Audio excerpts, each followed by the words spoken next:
Minute ಅಲ್ಲಿ call back. ಏನಾಯ್ತು ಚಿಕ್ಕತ್ತೆ? ನಾನಲ್ಲಿ ಇಂಪಾರ್ಟೆಂಟ್ ಕಾಲ್ ಮಾತಾಡ್ತಿದ್ದೀನಿ, ನೀವು ಪ್ರಪಂಚ ಮುಳುಗೋಗಿರೋ ತರ ಕೂಗಾಡ್ತಿದ್ದೀರಲ್ಲ. ಪ್ರಪಂಚ ಮುಳುಗೋಗಿದ್ರು ನಾನು ತಲೆ ಕೆಡ್ಸ್ಕೊತಾ ಇಲ್ಲ. ಮುಳುಗೋಗ್ತಾ ಇರೋದು ನಿನ್ನ ಆಸೆ ಕನ್ಸು. ಏನ್ ಹೇಳ್ತಿದ್ದೀರಾ? ನಾನು ಹೇಳೋದಲ್ಲ, ನೀನೇ ನಿನ್ ಕಣ್ಣಾರೆ ನೋಡು ನೋಡು.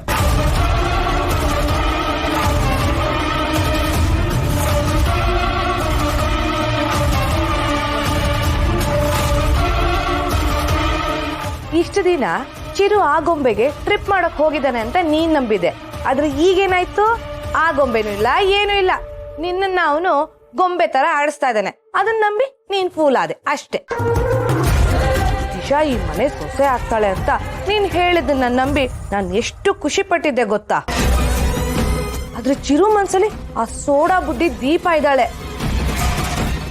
ಒಂದ್ ಸುಳಿವು ಕೊಡದೆ ಅವಳ ಜೊತೆ ಆರಾಮಾಗಿ ಕಾಲ ಕಳೀತಾ ಇದ್ದಾನೆ. ಇಲ್ಲ ಸೌಂದರ್ಯ, ಇಷ್ಟೆಲ್ಲ ಆಗ್ತಿದೆ ಅಂದ್ರೆ ಆ ದೀಪ ನಮ್ ಚಿರುಗೆ ಅದೆಂತ ಮೋಡಿ ಮಾಡಿರ್ಬೋದು. ಅಲ್ಲಮ್ಮ ಸೌಂದರ್ಯ, ನಾನು ಇಷ್ಟು ಬಾಯಿ ಬಡ್ಕೋತಿದ್ರು ಏನು ಮಾತಾಡಿದೆ, ಸುಮ್ಮನೆ ನಿಂತಿದ್ದೀಯಲ್ಲ, ಮುಂದೆ ಏನ್ ಮಾಡ್ತೀಯಾ? ನನ್ಗೆ ಯಾಕೋ ಚಿರು ನೀನು ಕಾಲ್ ಮಾಡಿ ಅದಕ್ಕೆ ನಾನು ಇನ್ಮೇಲೆ ಬೆಂಗಳೂರಿಗೆ ಬರಲ್ಲ, ದೀಪದ ಜೊತೆ ಇಲ್ಲೇ ಇದ್ಬಿಡ್ತೀನಿ ಅಂತ ಹೇಳ್ತಾನೇನೋ ಅಂತ ಅನ್ನಿಸ್ತಿದೆ. ನಾಲಿಗೆ ಹೇಗ್ ಬೇಕಾದ್ರೂ ಹೊರಳುತ್ತೆ ಅಂತ ಬಾಯಿಗೆ ಬಂದ ಹಾಗೆಲ್ಲ ಮಾತಾಡ್ಬೇಡಿ. ಚಿರು ವಿಚಾರದಲ್ಲಿ ಈಗೇನ್ ಮಾಡ್ಬೇಕು ಅಂತ ನಂಗೆ ಚೆನ್ನಾಗಿ ಗೊತ್ತಿದೆ. ದಿಶಾ ಫೋನಿಗೆ ಸಿಗ್ಲಿ, ಅವಳನ್ನ ಚಿರು ಲೈಫಿಗೆ ಮತ್ತೆ ಎಂಟ್ರಿ ಕೊಡಿಸ್ತೇನೆ. ಅಂದ್ರೆ ಅಲ್ಲಿವರೆಗೂ ಚಿರು ಮತ್ತೆ ದೀಪ ಕೈ ಕೈ ಹಿಡ್ಕೊಂಡು ಸುತ್ತಾಡ್ತಿರ್ಲಿ ಅಂತನಾ? ಆದಷ್ಟು ಬೇಗ ಚಿರು ಇಂದ ಅವಳನ್ನ ಹೇಗೆ ದೂರ ಮಾಡ್ಬೇಕು ಅಂತ ನಂಗೆ ಗೊತ್ತಿದೆ. ಅಂಥದ್ದೇನಮ್ಮ ಮಾಡ್ತೀಯಾ?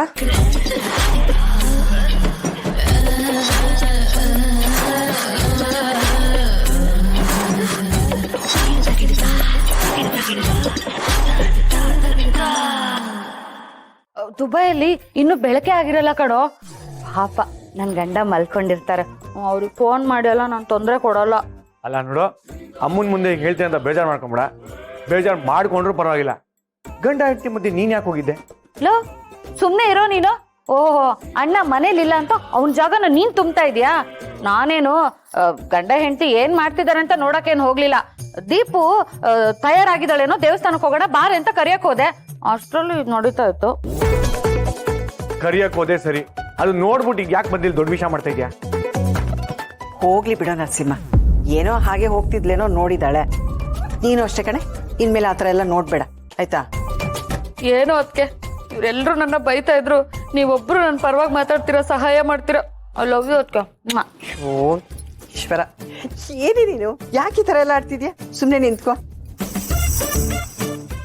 ನರಸಿಂಹ, ದೀಪು ಕರಿತಾ ಇದ್ರೆ ಬಂದಿಲ್ಲ ಕಣ, ನಾನೇ ಒಂದು ಹೆಜ್ಜೆ ಹೋಗಿ ನೋಡ್ಕೊಂಡ್ ಬರ್ತೀನಿ. ಅದಕ್ಕೆ ಅಯ್ಯೋ ಬನ್ನಿ ಇಲ್ಲಿ. ಏನ್ ಹೇಳೆ ಇವಳೇನು? ಇವತ್ತು ದೀಪು ಲಂಗ ದೌಡಿ ಹಾಕೊಂಡಿದ್ದಾಳೆ. ಓ, ಅದಕ್ಕೇನ ಅವಳು ಕೇಳಿದ್ದು ಲಂಗದವಣಿ ಎಲ್ಲಿದೆ ಅಂತ. ಒಳ್ಳೇದಾಯ್ತು ಬಿಡಿ, ಹಾಕೊಳ್ಳಿ ಬಿಡಿ. ಹುಟ್ಟಿ ಲಂಗಾದವಣಿ ಹಾಕೊಳ್ಳಬೇಕು ಅಂತ ಬಾವಂಗ್ ನೋಡ್ಬೇಕು ಅನ್ಸಿರುತ್ತೆ, ಅದಕ್ಕೆ ಹಾಕೊಂಡಿದ್ದಾಳೆ. ಅದ್ ಸರಿ. ಬಂದ್ರು. ಓ ಬನ್ನಿ ಬನ್ನಿ ಅಳಿ ಅಂದ್ರೆ, ನೀವು ದೀಪುಗೆ ಜಡೆ ಹಾಕ್ತಿದ್ರಿ ಅನ್ನೋದನ್ನ ಕೇಳಿ ನನಗೆ ತುಂಬಾ ಖುಷಿ ಆಯ್ತು. ಅಂದ್ರೆ ಅಳಿ ಅಂದ್ರೆ ನೀವ್ ಮಾಡ್ತಿದ್ದಿದ್ ಕೆಲ್ಸ ನಂಗೆ ತುಂಬಾ ಖುಷಿ ಆಗ್ಬಿಟ್ಟು, ಅದಕ್ಕೆ ಬರೋರು ಎಲ್ಲರ ಹತ್ರ ಹೇಳ್ಬಿಟ್ಟೆ.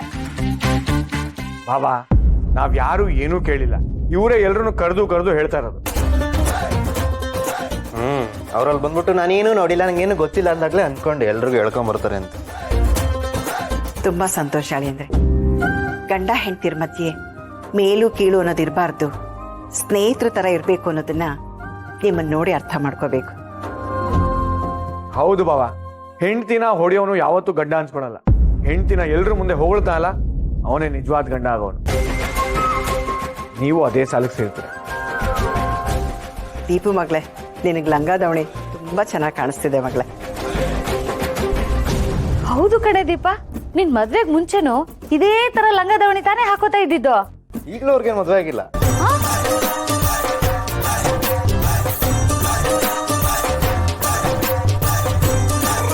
ಅಂದ್ರೆ? ಮದುವೆ ಆಗಿಲ್ಲ ಅಲ್ಲ, ಮದುವೆ ಆಗಿರೋರ್ ತರ ಕಾಣಿಸಲ್ಲ. ಮದುವೆಗೆ ಮುಂಚೆ ಹೇಗಿದ್ರೋ ಈಗಲೂ ಹಾಗೆ ಇದಾರಲ್ಲ.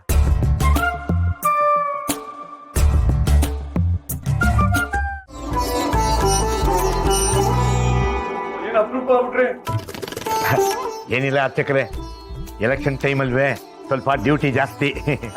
ನನ್ನ ಮಗಳು ದೀಪು ಹೆಸರಲ್ಲಿ ಒಂದು ಅರ್ಚನೆ ಮಾಡ್ಬೇಕಾಗಿತ್ತು. ಅದಕ್ಕೆ ದೀಪು ಹೆಸರಲ್ಲಿ ಅರ್ಚನೆ ಮಾಡಿಸ್ತಾ ಇದ್ದೀರಾ? ಅವಳು ಕರ್ಕೊಂಡ್ ಬರ್ಬೇಕು ತಾನೆ ದೇವಸ್ಥಾನಕ್ಕೆ. ಅವಳು ಬಂದೇ ಇಲ್ಲ. ಅಳಿಯಂದ್ರಿಗೆ ಕಾಲು ನೋವಾಗಿದೆ ತಾನೆ, ಅವ್ರನ್ನ ನೋಡ್ಕೊಳ್ಕೊಳ್ಳೋ ಅಲ್ಲಿ ಇರ್ಬೇಕು ತಾನೆ. ಎಲ್ಲ ಅವಳಿಗೂ ಗೊತ್ತು, ಏನಾದ್ರೂ ಮಾತಾಡ್ಬೇಕಲ್ಲ, ಅದಕ್ಕೆ ಸುಮ್ಮನೆ ಆಗಾಗ ಕುಟುಕ್ತಾ ಇರ್ತಾಳೆ. ಏನೇ ನೋಡ್ತಾ ಇದ್ಯಾ? ದೇವರಿರೋದಲ್ಲಿ ನೀನು ನಮಸ್ಕಾರ ಮಾಡು.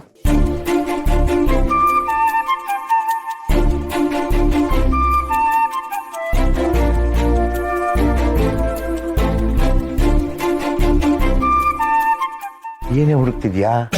ಪ್ರಸಾದ ಎಲ್ಲಿದೆ ಅಂತ ಹುಡುಕ್ತಿದ್ದೀನಣ್ಣ. ದೇವಸ್ಥಾನಕ್ಕೆ ಬಂದ್ರು ತಿನ್ನದೇ ನೋಡ್ತೀಯಲ್ಲೇ. ಬೆಳಿಗ್ಗೆ ತಾನೇ ನಾವು 3 ದಿನದ ತಿಂಡಿನೂ ನೀನ್ ಒಬ್ಳೆ ತಿಂದೆ. ಅಣ್ಣ, ದೇವಸ್ಥಾನಕ್ ಬಂದಾಗ ಪ್ರಸಾದ ಹುಡ್ಕೋ ತಪ್ಪ ತಿನ್ನೋ ತಪ್ಪ? ಪ್ರಸಾದ ತಿನ್ನೋದ್ ತಪ್ಪಲ್ಲ ಕಣೆ, ಒಂದ್ ಕಡೆ ಎಲ್ಲ ತಿನ್ನದೇ ಹುಡುಕೋ ತಪ್ಪು. ನೀವು ಸ್ವಲ್ಪ ಸುಮ್ಮನೆ ಇರ್ತೀರಾ? ದೇವಸ್ಥಾನದಲ್ಲಿ ಪ್ರಸಾದ ಅಂತ ಕೊಡ್ತಾರೆ, ಸ್ವಲ್ಪ ತಿನ್ಬೇಕು, ಅದೆಲ್ಲ ಬಡಬಗ್ಗರಿಗೂ ದಕ್ಕಬೇಕು, ಅದೇ ಅಲ್ವಾ ಸೇವೆ. ಆಯ್ತಣ್ಣ, ನಾನು ಇಷ್ಟೇ ತಿಂತೀನಿ. ಹಾ, ಇಷ್ಟು ತಿನ್ನು.